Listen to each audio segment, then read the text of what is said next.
शेतकरी बंधूंनो, कापूस पेरणी करताय मग बेसल डोसची ही चूक अजिबात करू नका। नमस्कार शेतकरी बंधूंनो, कापसामध्ये पेरणी सोबत योग्य बेसल डोस देणं खूप महत्त्वाचं असतं, कारण सुरुवातीलाच जर झाडाला योग्य अन्नद्रव्य मिळालं तर मुळांची वाढ चांगल्या प्रमाणात होते आणि पुढे पीक देखील दमदार उभा राहतं। पण इथे एक महत्त्वाची गोष्ट लक्षात ठेवणं गरजेचं आहे।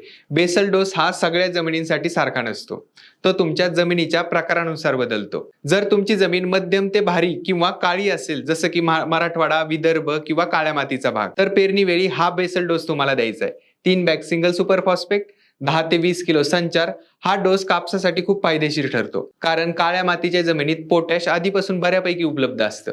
म्हणून सुरुवातीला पोटॅश कमी दिलं तरी चालतं, म्हणजेच 1 बॅग पोटॅश तुम्ही गरजेनुसार देऊ शकता, किंवा पोटॅश तुम्ही बोंड येण्याच्या अवस्थेत किंवा बोंड येण्याच्या वेळी देखील देऊ शकता। आता जर तुमची जमीन हलकी असेल तर, म्हणजे पाणी दिल्याच्या नंतर 3 ते 4 दिवसात ट्रॅक्टर जर तुमच्या जमिनीत सहज फिरू शकत असेल तर पेरणी वेळी तुम्हाला खालील गोष्टी द्यायच्यात। 1 बॅग DAP, 1 बॅग पोटॅश आणि भरपूर सेंद्रिय खत, जसं की 3 ते 4 बॅग निंबोळी पेंट जरी टाकली तरी तुम्हाला चांगला फायदा मिळू शकतो। आणि निंबोळी पेंट जर तुमच्याकडे उपलब्ध नसेल तर तुम्ही 10 ते 20 किलो संचार हे ऑर्गॅनिक खत सुद्धा वापरू शकता। यामुळे जमिनीत ओलावा जास्त काळ टिकून राहतो, मुळांची वाढ खोलवर होते आणि झाड सुरुवातीपासूनच मजबूत बनतं।